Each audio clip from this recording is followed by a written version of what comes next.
Good afternoon, everyone. Hope you can hear me. So if you can hear me, I think, just check, seems to be going through on the sound. So hopefully you can hear me okay, and hopefully you can see me okay. So apologies if the video and the light shines off my head.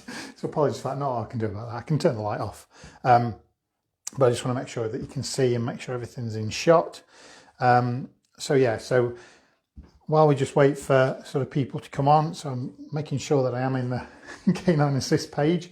So I'm deliberately now setting them up as events in the group so that when I come onto a live, I no longer end up on the wrong page, for those that joined me the other day. So let me know who's here. Oh, hiya, Brian. Good to see you.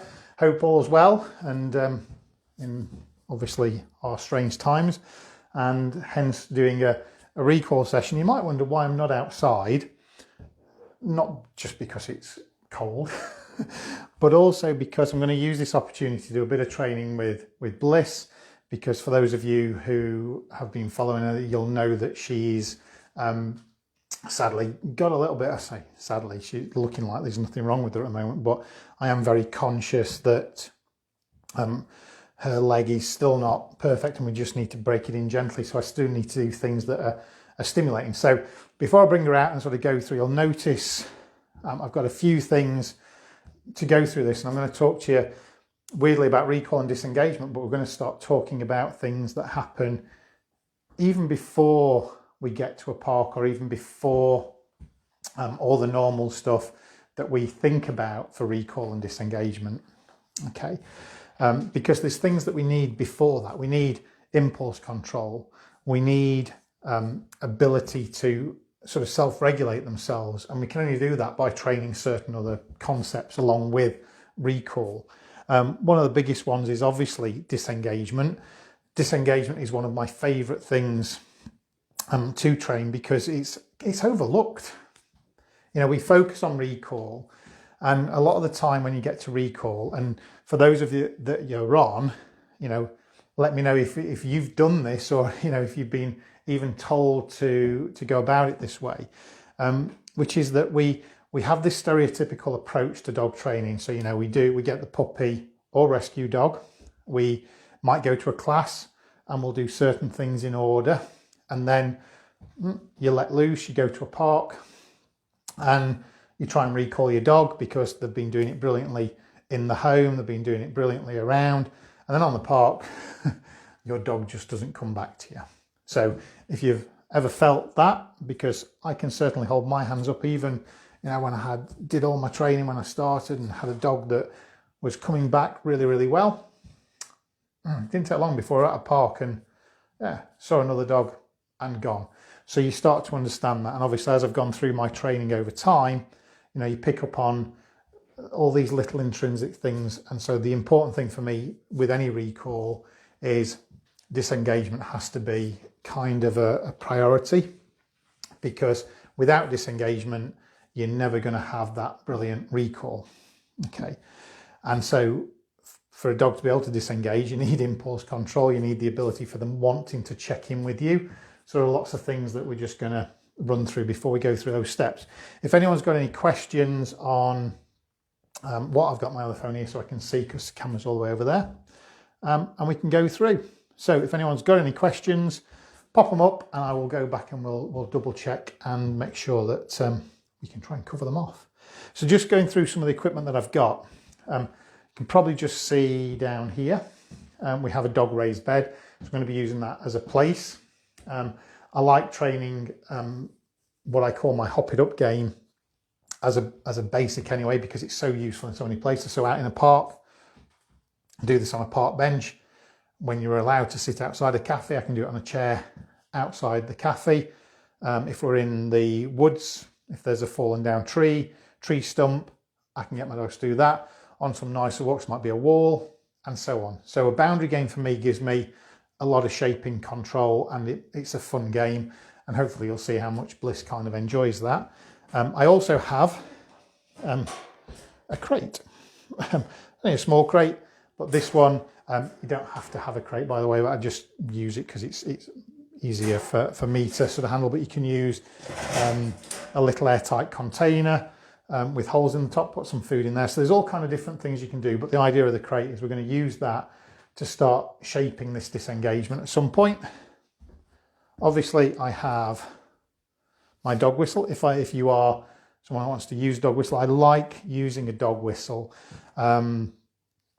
particularly because it penetrates a lot further. And if you've got the wind, your voice just doesn't carry as far as this. And again, the dogs, once they're conditioned to it, seems to have a far better response. But you can use that, you can do this with their name. And I also like to do it with a command. So one of Bliss's favourites is middle. So I'll do middle and the whistle. We have some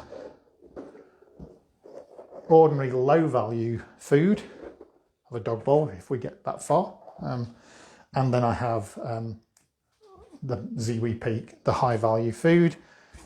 And also just a long line for the starting process of making sure that we have some control. Because when you think about recall, if you just let the dog off lead and you've got no sort of way to prevent, obviously they're just going to go off and be rewarded for what they want to do. So let's go and find Bliss. So excuse me for a second. Bliss! Here she comes. So for those, hello Bliss. So you can see she's still, probably can just make out that she just, as she dropped down, she just holds her leg up a little bit. But here's Bliss in, hopefully you can see, in middle position, sporting her new harness. So someone recommended these the other day, so we're just giving it a try. So she's got a nice new one on. So this is obviously, as I say, you can see that we have this middle position. Also, just as an aside from here, we can go into, I'm not going to do too much of this because I just want to make sure that her leg doesn't get a strain on, but we'll do legs, Bliss, legs, legs, good girl. So we can do legs. We can also do some, what I call reverse parking from this position. So we can bring her around this way, spin around and reverse her in. Good girl. Come on. Spin around and reverse her in. Good girl. So just a couple of things that you can do. Again, all very useful, but we'll see if she's going to engage with her or the raised bed. But good girl. Oops. Terrible throw straight off. I think she can get it. So hopefully you can just see.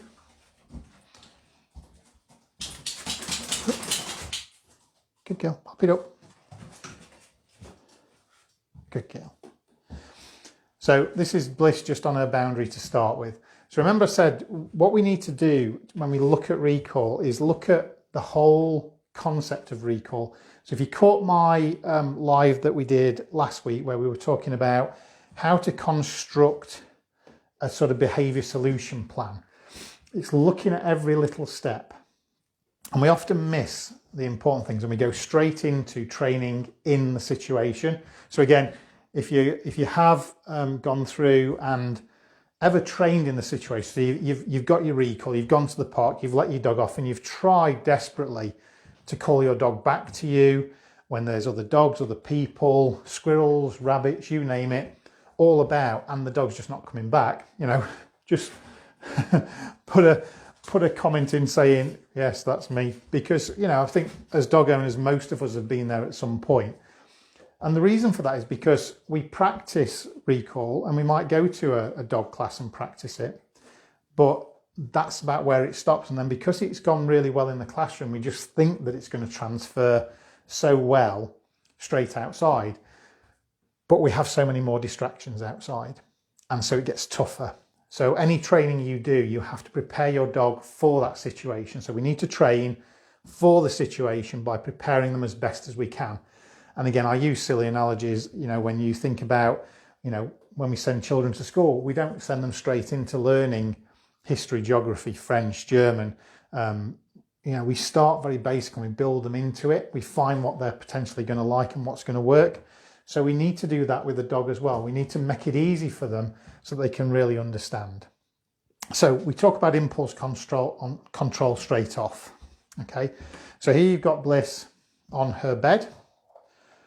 And the start of this is, I'm just going to drop some food on the floor. Now here you can see Bliss is pretty good at this. So she's staying on that bed. Good girl. And I can reward her for staying onto the bed and for leaving that piece. And now, okay, get it. And now release her so she can go and get that. Okay. And then she goes back onto that boundary and I can reward her again to the boundary. Now to start that with a dog that doesn't sort of have that skill, obviously the boundary game is one different game. And again, this isn't the purpose to go through boundary game, but it's just something I use to shape up. But what I can do is I can have the dog in front of me and I can just drop some food down. And if they were to break, I can cover it over. So I'm going to torment her off a little bit. Come on then, get it. Okay. But if I cover it, you can see that she goes back on. Good girl. So being a little bit mean with Bliss. So, okay. So I'm going to bring it over here. Okay, get it. So cover it over. Good girl. She goes back on and rewards. Okay, get it. Okay. Good girl. So got to be careful because I don't want to confuse her too much, but you can see that she'll go back onto the boundary. So we're shaping a bit of an impulse control to say, if it was to go and she was to move voluntarily, I would cover it over. I'd release it when she was back in that position. Okay, go. Okay. Bliss, go get it. There you go. And just let her go and get it. So again, she's holding herself back from getting it. So we're now starting to get that shaping of impulse control. So it just means that she's going, okay, I've got to wait. But what we're adding is, and I'm using straight away, I've not even gone to the low value, I've gone straight on high value with Bliss, is I'm using what is high value food. So she really desires this, and I'm not asking her to stay, if you've noticed. So if I'm dropping this food like this, I'm not ushering any commands to her. The food is dropping close and she's staying on there. So she's making the decision to stay on there. Now, I could say leave, stay, wait, all those words. But what happens is, unfortunately, the desire doesn't dissipate because they're not self-regulating. They're following that instruction.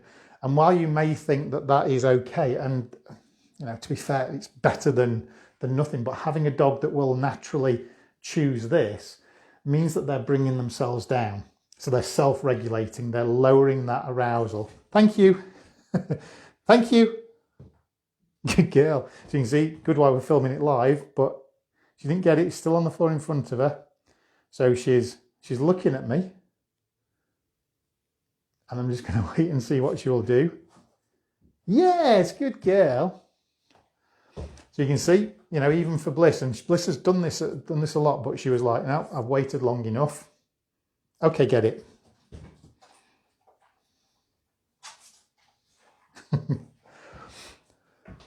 But it's much easier once they build it themselves. Once they've made that decision, you're starting to get this thought process through their brain. But obviously we had a thank you command there, which is my vocal kind of interrupter. So again, thank you just means, whoa, just stop. So I didn't get too animated, didn't sort of panic, went towards it, was probably going to cover it over with my foot if she went too close, but that's about it. So again, she's on that bed.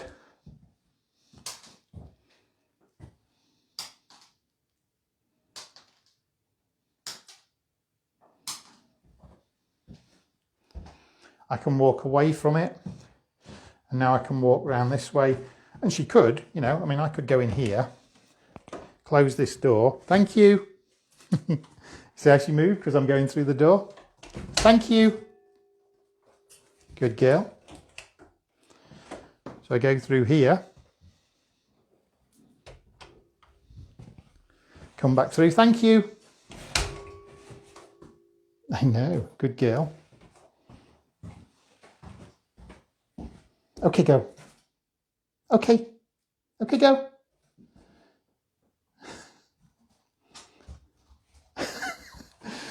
Oh, bless you, girl. See how she's actually left it. Go on then, get it. Okay, so does that make sense? Okay, in terms of what we're trying to build with impulse control is get a dog to be able to leave something. Okay, so see how that was on the floor. She broke a couple of times, but we didn't panic. The tone of my voice didn't necessarily go up. We went in with my interrupter, which was a thank you. She stopped. She went back on the bed. We rewarded her for going back on the bed. You know, I mean, I'm not being funny. If this was me, people were dropping chocolate brownies in front of me, you know, I'd be struggling too. But she's done really well. And because she hasn't really done too much training, because I've kept her very, very light duties because of her leg. So, but she's been getting restless. So I need to do something with her to engage with the brain. So this is why I love doing this type of training. So next step is to sort of animate the food.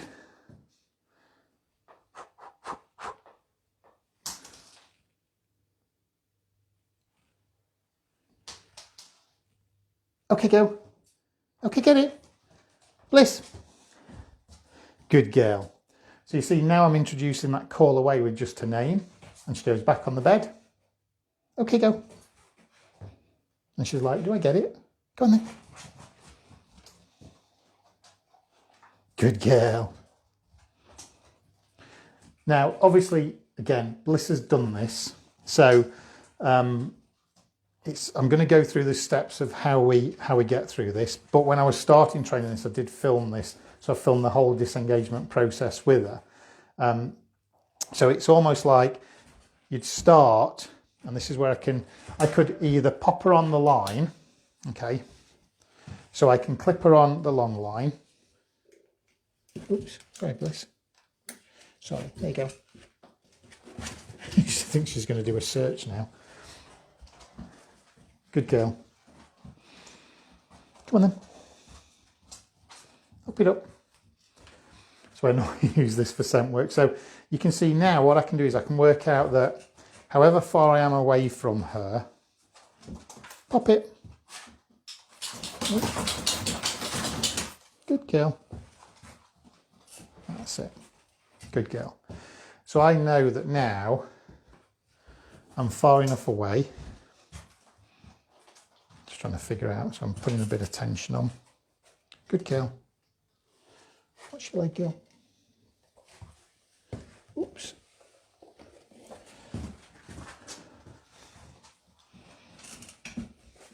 Good girl.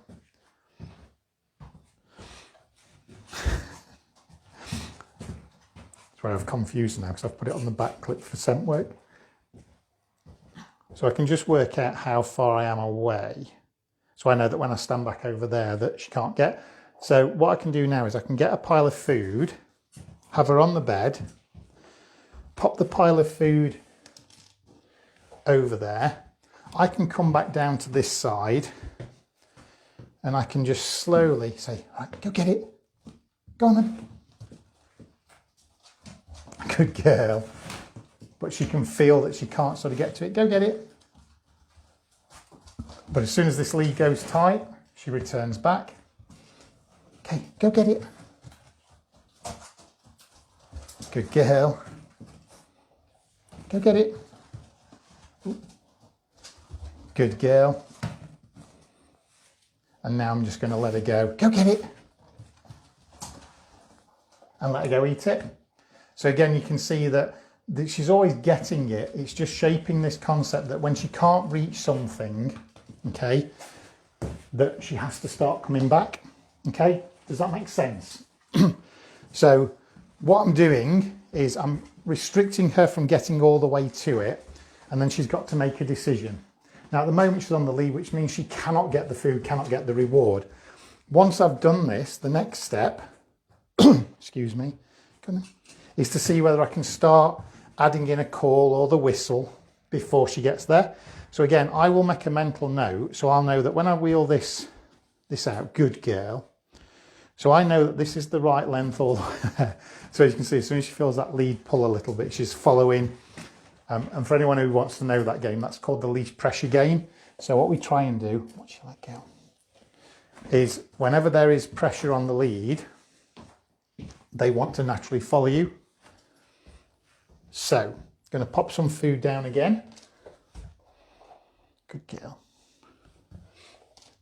And what I'm going to do is I'm just going to and almost, I mean, what you can do is if you really want to get is you can either just put a little bit of a piece of string around it, or paint, if you've got some Tipp-Ex, put a little mark on it. And then what you want to be trying to do is, if that was to run through your hands, you would be wanting her to be called back. But I just know that it's going to let her get there. But I'm going to try and call her back halfway. But she still can't get all the way there. Good girl. Good girl. Ready? Okay, go. Go get it. Go on then. Blissy. Good girl. And call her back. Go on then. Go get it. Bliss. Good girl. And then I'm going to get a little bit closer. And now she's coming away. So she still wants that food. Good girl. Ready? Go get it. Bliss. Yes, good girlie. There you go. Right, go get it. Go on then. And then now she can go and get it. Well done, girlie. What a good girl. What a good girl. So, I'm going to clip that off now. And so the next step is to add in that bit of freedom now. So she was restricted with the lead, so she had that feeling. Okay. So again, please just ask me if you've got any questions, if that didn't make any sense or you're not sure, but pop some questions in. So now I'm just going to pop the crate here. So the idea is, again, good girl. So she's on the boundary. She's busy watching this. And I'm just going to pop some food into the crate, and I'm just going to close the door. Okay, I think I'll close the bottom one. Okay, good girl. Good girl. You ready? Okay, go. Oh, good girl. So you can see no callback. She made that decision because she knows she technically can't get it now, but ready? Okay, go. Go get it. Good girl. And she comes back and I go, right, good girl. Whoop, go get it. So the reward for coming away from the food is to get food back here, but also she gets this bit. Okay. Now, once we've mastered this and we can start calling her back and we can start adding in. So the next step from this would be, go on then, hop it up. Hop it up. Is some food in. Close the door. I'm going to not shut it, but I'm just going to close it. And again, go through this process of now. Good girl. Ready? Okay, go. Come here then, Bliss. And then as she's on her way back, I can start adding the words that I want. Again, I could use a whistle. So I'm just going to, again, show you what that looks like with the whistle. So if I pick up the whistle, so I'm going to use sort of 3 toots. So I'm going to release her to it. Go get it. And then she comes back. Good girl. And then she can go and get that food. So then I can add more and more complexity. So I can leave the door wide open. Okay. So now it's freely open to get access to. Good girl. So she's back on a boundary. I can now pop some food into there. I can come back. Good girl. Ready? Okay, go. Go get it. Good girl. Go get it. A few too many. Good girl. Good girl. Okay, go. Oh, what a good choice. Hop it up. Okay, go. Go get it.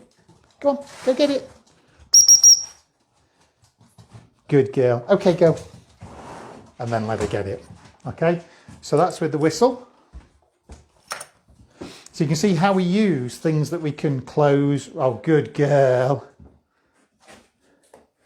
How we can use like the crate to create that zone that she can't get the food, and then she can make the decision to come back to you. And that's what's really crucially important for me, is that she's given the chance to make a free choice. And obviously, when I say free choice, you know, the free choice is to come away. She can't get the food, but the decision to come away not only gets her paid back there, it also gives her a much better chance of getting this food. So she gets double rewards. So in the early days of doing this, she's getting 2 rewards for making one really good decision. And you can see what we're shaping there. It's like, you come back to me, this is what we're going to do. And then we ramp this up, and with Bliss, you know, I could get her frisbee, her favourite toy, and we could put that in there, and we'd do it with that, we'd do it with another toy, maybe do it with a ball, frisbee, all those things that she really desires and wants to get. We can add the intensity. I can then go to chicken, turkey, ham, more and more favourite food. So I can add lots more distraction by increasing the value of the food. And then the next step is I can start playing this game out and about, but I can use the long line. So I could go to the park where there are other dogs and start letting her wander over towards those dogs, but rewarding her for coming back, and then, you know, possibly taking her towards the dog anyway to go and have a play. So if you think about the food in this crate being the dog, okay, or the squirrel, anything like that, by taking her finally over to go and have a look and investigate, and if it's dogs in particular, if you think about constantly restricting her access from those dogs, Lissy, go hop it up. The desire doesn't go away. In actual fact, the desire will probably increase. She will probably get more and more and more and more wanting to run over and say hello because she's not getting to go. And we know that dopamine is a really powerful sort of hormone within the dog system and chemical within the dog system that just means the desire to get there is far more powerful than actually getting there itself. So it's that drives. So if you can make getting there and disengaging sort of less enticing, she's not going to go over. Okay, she's going to come to you, but also she gets that desire satisfied by you going over at a later stage when she's calmer. So using what we call environmental rewards, so being able to go over and say hello to another dog, come away, go back, come away, go back, come away, go back, will protect her a little bit from wanting to sort of go further afield. So now that we've done that bit, obviously some of the other games that we can play to aid in this sort of disengagement process will always be things like proximity and orientation to you. So, you know, I can get sort of one piece here and a few pieces there. So what I will do is I will throw one piece of food away. I know you're being so good, girly. So I throw one piece of food away. Get it? Yes, good girl. And then when she comes back, she can have 5 here. So this is what we call sort of, you know, proximity vortex, whereby the value of food, so if I throw a piece of food down there, yes, good girl, but she's getting more pieces back here. I could change that up again, excuse me, where I can go, right, Blissy, this way. So I can throw one piece of food that way, yes, and then even more behind me. So she's got to come all the way past, okay? So she's getting more value back here, and dogs know a good deal, okay? So they know they're being paid more for coming here than for going over there. And then the next step would be, you're out on a field, you've got your long line on, and you throw one piece of food towards the dog, yes, and she comes back and gets 5 here. So again, you throw one piece towards the dog, yes, good girl, and she gets more for coming here. So you practice this like I'm doing here, in just my hallway, in the living room, in the kitchen, in the back garden, on the front, and then you take it to the park with you, because hopefully by the time you've done it in all those different places and you've gone through the levels of ante, you know, you've gone through ordinary boring dog food to higher value dog food, to the highest value dog food, to chicken, turkey, ham, to a favourite toys, maybe to a, I don't know, maybe you've got a special treat that she really likes, maybe you've got some homemade liver cake, or you've got a, you know, some of those really nice sort of homemade-ish treats which are really, really tasty. You can up it with that, and you just start testing it and testing it and testing it. So the next stage from that, so just excuse me, is to think about how you can start making it more difficult for her, but in the home environment. So obviously I've got my front door here. So what I want to look at again, and just while I'm here, obviously you can tie this into, say, a door protocol. So if I don't want her charging out of this door and she's trying to find crumbs, I do think some of the meds that she might be on are making her a little bit more ravenous than I know than she was normally. So that could be an impact as to, but the good thing is she's doing these skills even while she's on some meds that could be having an impact on her desire for food, which is really good. But well done, girlie. There you go. So now I'm going to go to the door. Good girl. So for anyone who's looked into visitors and door protocol, you can see here that I've opened the door so I can close it. She's stayed on the bed. I can open it. Good girl. Throw her some food. So again, what I'm doing here, I'm rewarding the decision that she's made to stay put. So again, building impulse control. And then we've got door open. Good girl. Well, it started to rain as well now, so good girl. So then I can go outside. Good girl. Oh, terrible throw. Good girl. Good girl. So again, you know, she could break at any point because I've got no rope on, she's not tied, there's no line, but I can just kind of keep going further and further, just trying to build that impulse control.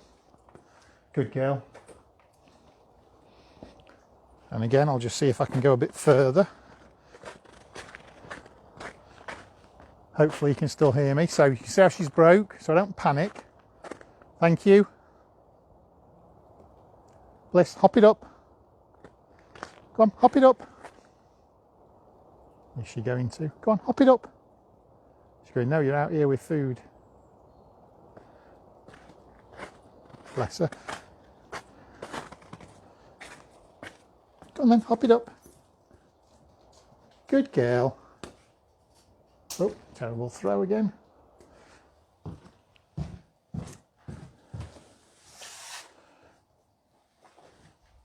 But you can see she held herself at that door, she didn't cross it.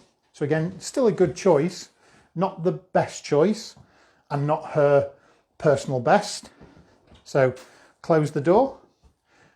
And again, I heard, it's actually a great analogy actually, I'm trying to think who said it, where we talk about measuring dogs' criteria. Might have been honest, of course I did, where they were talking about, you know, Olympic athletes don't always do their personal best all the time.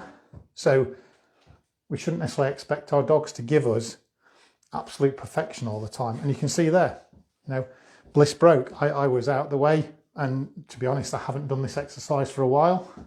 But again, I can just go back through.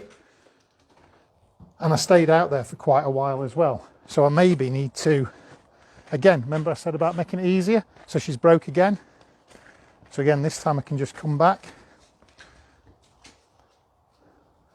So I come back in, go back on the bed. But this time I'm not going to give her a reward because, you know, she didn't necessarily get it right. So I might want to make it easy. So I'm going to go out of sight, come back.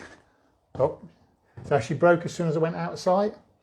So I come back, no reward, come back again, just go out of sight, come back, good girl. So I made it easier. So I'm not always going to try and continually go to the point that I want to. I need to make it easier for her. So again, if she breaks, you're being a good stooge dog today. If she breaks, I just go out of sight. Bit longer this time, and then come back. Good girl, well done.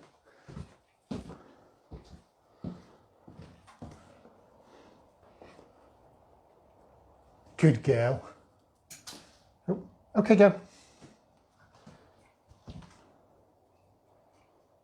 Hop it up. So again, this time I'm going to go outside again and just see what she does.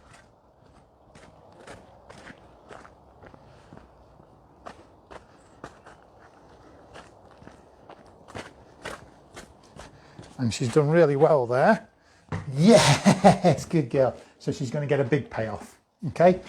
So now I can up the ante again from that. So that was me leaving, dirty my floor, and just working through that. So does that make sense? Okay. So if it makes sense, just let me know. I say hopefully that's very clear in terms of how you build it. But if you needed to, you might have to go back and start here.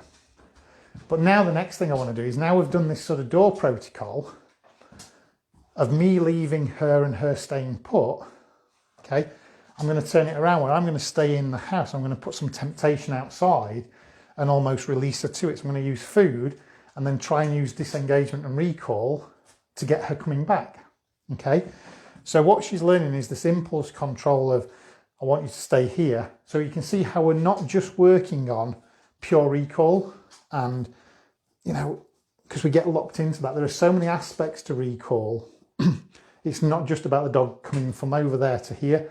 You've got to shape the brain to be one that wants to value being to you, can actually hold themselves with a little bit of impulse control, and can make the decision to go, do you know what, I'm coming back because it's a better option than what's out there. Okay. And so often if you leave too much free choice, we don't always kind of get everything. Okay. So what I'm going to do now is not so much with a high value.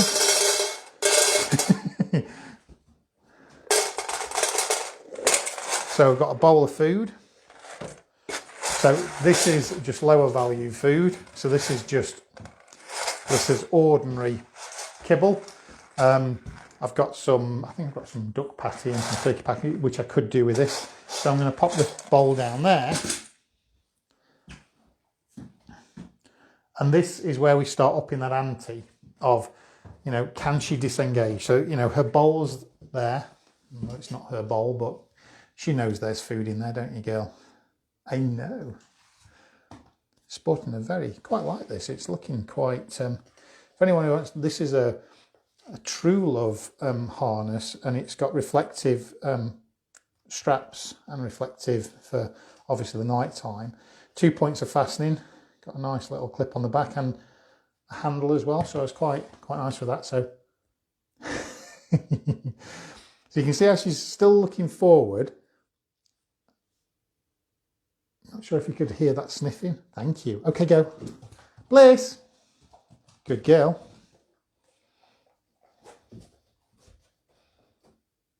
Oh, that's good, like that. So I don't know if you could see that. Hopefully you could. She's just checking in with me. Good girl. Good girl. Yes. Go get it. Oh, yes. What a good choice. So again, no callback, but she made that decision because she knows that there's a chance to get some food. Okay, go get it. Oh. Bliss. Yes, good girl. Now, if you really want to push this as far, then try and see whether she can start eating it and then be called away. Again, not too sure how we'll go on with this, but I'll say we filmed it live, so, or filming it live. So, okay, go get it. Good choice. Now, you'll notice I'm still going to reward her for making that decision to coming back, because remember I said about the concept of running over towards another dog? This eventually will be that other dog, and this just shaping this concept of Oh, I'm coming back, I'm coming back, I'm coming back. Good girl. Okay, go. Bliss! Pop up! Yes, good girl. Bliss. So did we manage to call her back? Good girl. Bliss. And there is some food in it. So, just so you know. So we let her eat some. And you can see that there's some food there still left in. So, that's us now shaping this decision-making process. So, I mean, you can see how interested she is in the food. So again, you can pop it down. Is that good? Go get it. Okay, okay, go. Oops. Okay, go. Yes, good girl. Okay, go. Bliss! Blissy! Come on, girl. So she's struggling now. Oh, good girl. Good girl. So you see, the longer you leave her head in that food, the harder, but she's still come away. So you can see, once they get fixated on something, it gets much harder to call away. But then if you noticed, I just changed my sort of tone. I went, on the first time I sort of went into pop pop. The whistle probably is slightly better for something like that. So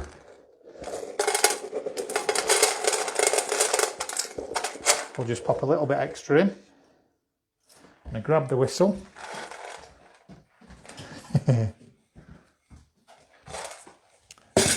So you can see this is a game. We're playing a game, and the great thing I like about this is that obviously no one's losing here. You know, there doesn't have to be in dog training. Someone doesn't have to lose for you to win. You can both win. So she's getting food, but we're shaping it. We're making it fun. We're making it interesting. But what we are shaping is the decision-making process to leave something and come back to you. Okay? You couldn't, if you have a dog that loves running over to other dogs, you could not do this in a park with a dog straight away. You need to shape the concept of coming back away from something she desires. So she's ready to go again. So I've got the whistle this time. So I'm going to do a couple. Okay, go. Okay, go. Go on then. Go get it. Go get it. Oh, good girl. See how her nose was almost in that then. So the nose was almost fully in. Good girl. Go get it. Oh, you got one piece. Good girl. So I'll let her eat a bit more. So you see now how she's in there. Bliss! Bliss! Yeah, you cheeky monkey. So, Bliss. Good girl. So again, you can see that even with Bliss, you know, the whistle at a time, you know, she was getting her nose in, but she still did come away from it. So this tells me that obviously I need to put some extra work in, because I haven't worked on this with Bliss probably for about, I mean, Bliss is now what, 19 months? So I think probably, yeah, good 6 months was the sort of last time that we've worked on this. So it just tells me I need to go back and top it up a little bit, because she's remembering, but she's not coming away sort of straight away. And I just need to build that to make sure. So now we're just going to move that up. Pop some more food. Oops. I think I've just dropped some food down the back. So again, I'm going to pop her on.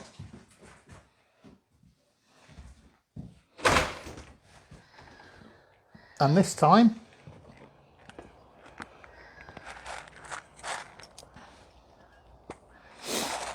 I'm going to pop some food where you can maybe see it.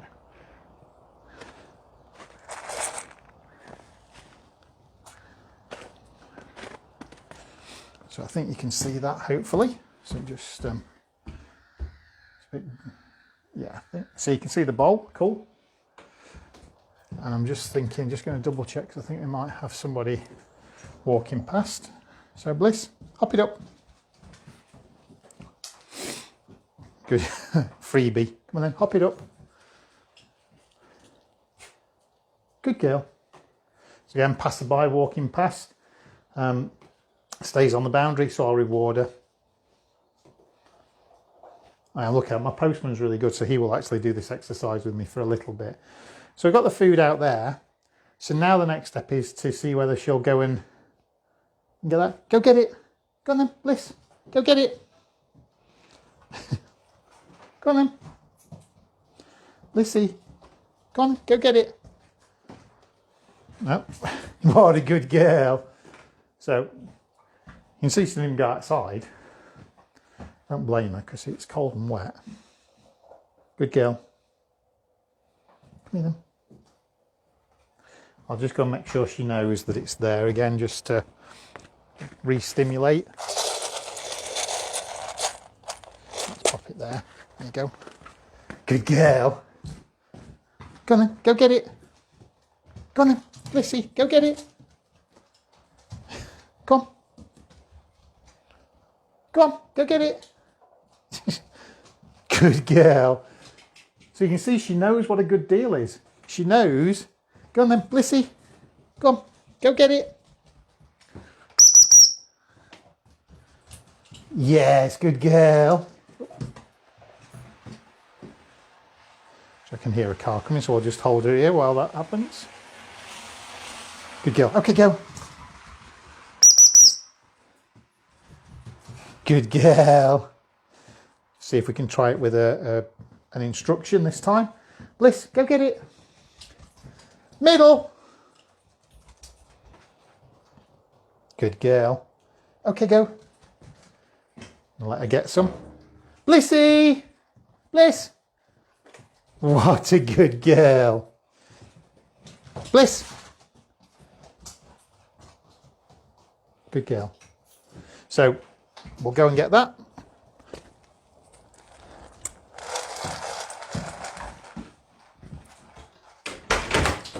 Okay. Just pop that there. Come on then, Blissy. So does that make sense in terms of steps? So she's looking for the food now, but good girl. Come on then, hop it up. She can have some of that.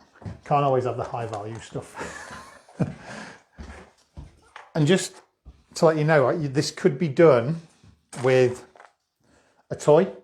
The reason I'm not necessarily using a toy is because obviously Bliss could get excited, and I'm just being very, very careful with her right rear leg.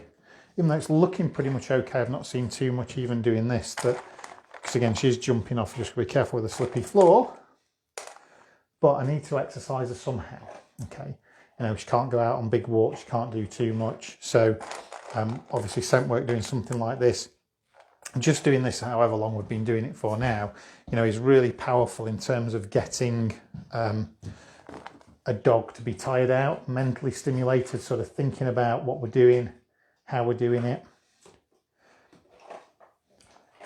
So it really is step by step, build the concept in the home, build it in the back garden, build it on the front, build it like I'm doing here in different scenarios.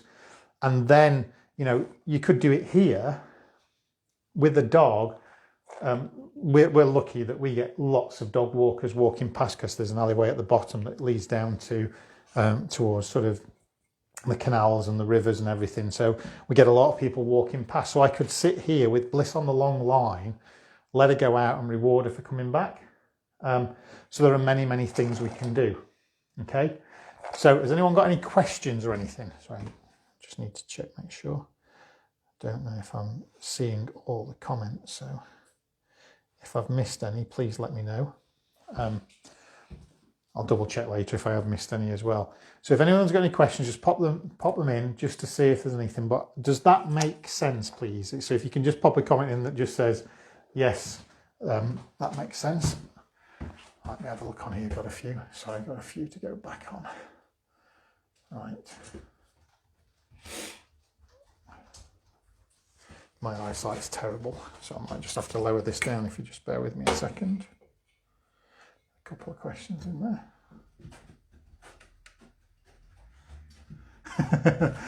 So Alison is saying, my dog keeps coming to you, keeps coming to her when we keep blowing the whistle.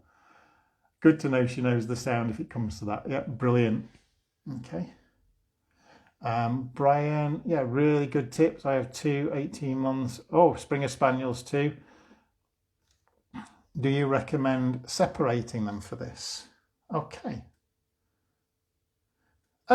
Yes, I think initially, would I separate them for this? Yes. But can you do it together? You can. But obviously, what you tend to find, it's better to shape it with one. And then you can then obviously get it strong in each dog individually. So remember I said about trying to build it in a sensible way. So build it with each one individually. Once they've cracked it, go right back to the beginning and do it with 2. Okay, so let's sort of show you. So let's see if I can find my big boy. See if he's up for a challenge. Come on then, Rebs. Oh, Bliss has had enough. There you go. Okay, so so now we've got Rebel here. Now Rebel is an absolute food beast. Okay. So again, see now how the dynamics change when you bring that second dog out. Come on then, hop it up. Good boy. Bliss, hop it up. Come. And then you normally push him out the way. Okay. So we've got 2 dogs. But you can see now Bliss is like, oh, I'm not letting Rebel get that food. Thank you. Good girl. Now, even though she came off and went back on, I'm going to reward her for going back on because we've changed the criteria because we've got 2 dogs. So now I'm going to get the food. I'm going to open the crate. Oops. Can't even open the damn crate now. Oop. There we go. So, nearly failed at point 1. Right, hop it up.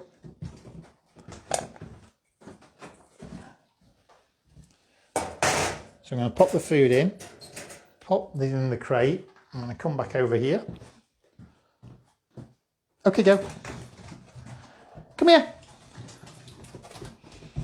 Good girl, good boy.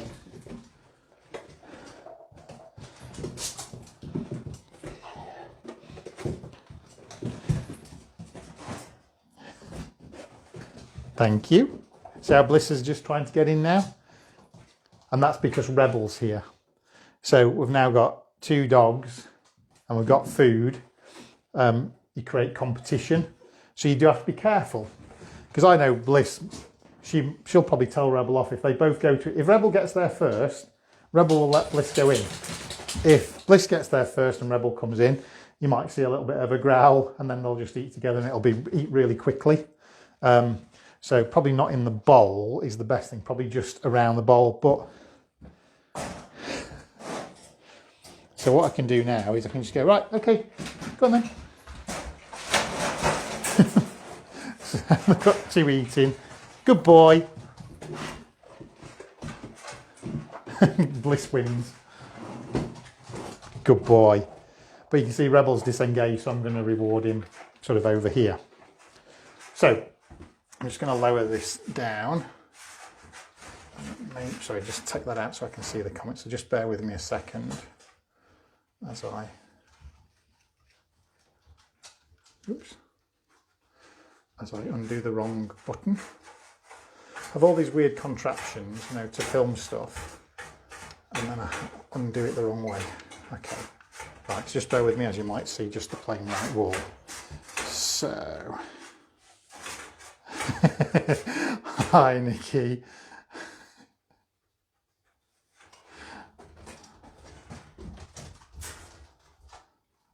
Right, so, okay. Yeah, just make sure I've not missed any comments. Yeah, Oh, so I missed that, Claire. But yeah, so obviously Claire's got experience of, I think from that's probably when we were talking about earlier, from the dogs just sort of going off. So as you can see, when you bring in 2 dogs, it changes the dynamic, and it just means you have to be a little bit more focused and go back. So you can see there, I could have gone into the outdoor exercise, but I haven't done this exercise for a while, haven't done it with Rebel for a while. I always recommend that you always go back and revisit, and that's why I love doing these kind of lives. It forces me to sort of go back and re-pick up on some training. Okay, good girl. And build it. So you can see I went all the way back.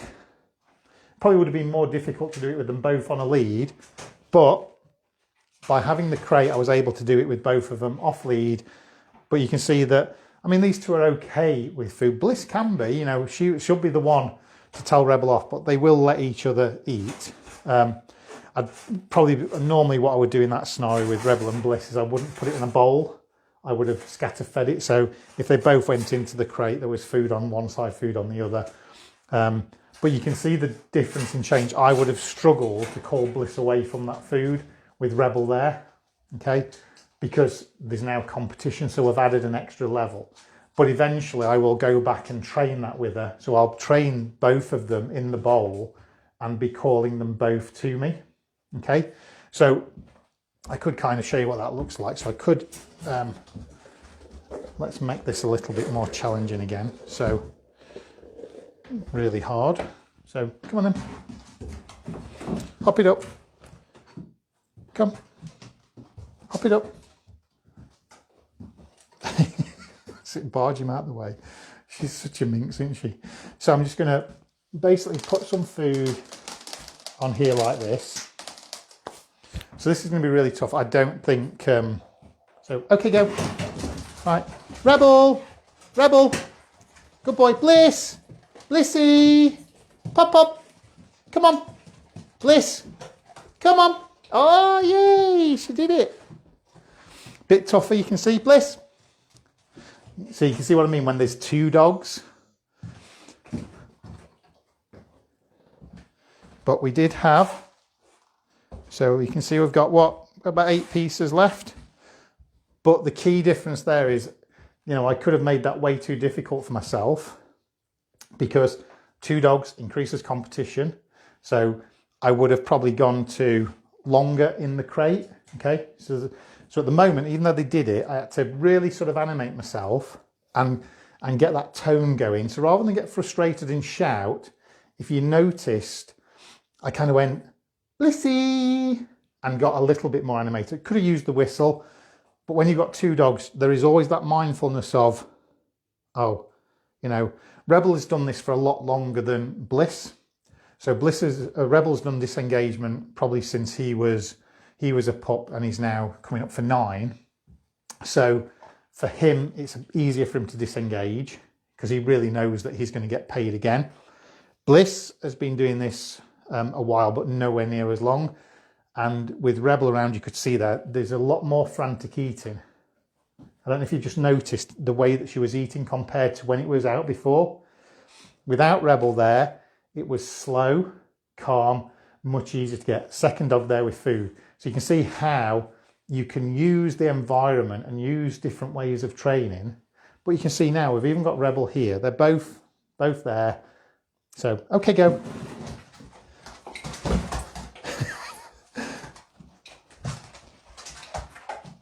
So you can see what I mean. It's just a little bit more frenzied. Bliss. Good girl. Rebel's probably the calm one, but even him, you know, is going there quickly. So yeah, with that hopefully just puts it into perspective of what it could look like if you had the 2. And if you've got 2 Springer Spaniels, yeah, definitely get them going. One, get them all the way to the end with one, get the other one all the way to the end, and then go right the way back to the beginning and start again with both. But when you add both, obviously, remember, it's just going to take a little bit of time. But yes, that's what's going to get you true disengagement, because it's harder. The brain's occupied. There's other different thought processes going through. So apart from sliding the bed into there. So hopefully that makes sense. So, anyone got any further questions? Where are we for time? Yeah, we're just that bang on time. So that is rapid recall sort of disengagement. If you want any more information on disengagement, obviously I think I put a link. I have a disengagement course. I think the disengagement course is about £12, and it goes through all the steps of how to build disengagement. And again, we did it outside, so there's a bit more room to see. And then we have the rapid recall. So those two for me should always be taken together. I think rapid recalls is about £25. So there's two courses there that if you really want to build that really reliable, rock solid recall, you need both of them. Okay. Actually, you can get a much better recall by just doing disengagement. But I would always advocate creating the recall that you want, so you can build that in. And that's kind of how we shape that. So I hope that's been useful to everyone. Just a little insight there into my pooches. And I say I like to do it live because you see it in real time. You see the mistakes. Obviously, when we film courses, yes, we do. Again, I've tried with my courses to film all the mistakes in there. So when she gets it wrong, you can see that there's stuff there. But when we've been training it and then you film, sometimes you lose those because you're just trying to get the points across. Whereas doing a live session, thank you, buddy. When you're doing a live session, it happens, and it's a great way to sort of show you. So as you saw with Bliss, she broke a couple of times. How I handled that. She got stuck in the bowl a little bit. So how I handled that. And then obviously, Brian decided to throw a challenge down and we bring them both out. But you can, hopefully that was a nice piece to see how a dog's demeanour changes. And that's why it's crucial that you practice all of this in so many different levels of distraction. Because if I'd have tried this straight away with both of them, could you imagine how that would have gone? So by at least leading into it one at a time, and then increasing the criteria, gradually making it more and more difficult, they're able to master it. You're a cutie, aren't you, buddy? Ready? Stick them up. Bang. Yeah, your tail's moving, buddy. Good boy. Good boy. Good girl. So I'll just hang on for a couple of seconds just in case there are any questions. But thank you for joining us. Thank you for watching. I really hope these are useful for you. I think I'm going to try and do more and more of these just on different topics. So I'll put some posts out and ask for suggestions and things like that. But please let me know if there is anything that you would like to see trained, sort of how we go through. But I say I like doing these because it gives me something to focus on, and particularly while I'm just trying to see whether Bliss needs an operation or not. Fingers crossed. We'll see what happens. But it's just nice to get it out there and show you in real time that things go wrong. Things don't always work out the way we want them. And again, criteria is always important. Don't always expect what you got yesterday. We speak about sort of dog's arousal system, and different things can affect them in different days. So, you go out on Monday and your dog's perfect for recall, and you go out on Tuesday and it's not. It could just be because they got too overstimulated on the Monday, and they're struggling to cope on the next day. So again, think about that when you're training. Think about making it easier for them. The easier you can make it, and the better. And I think if you can see Bliss now, I'm hoping that this session has at least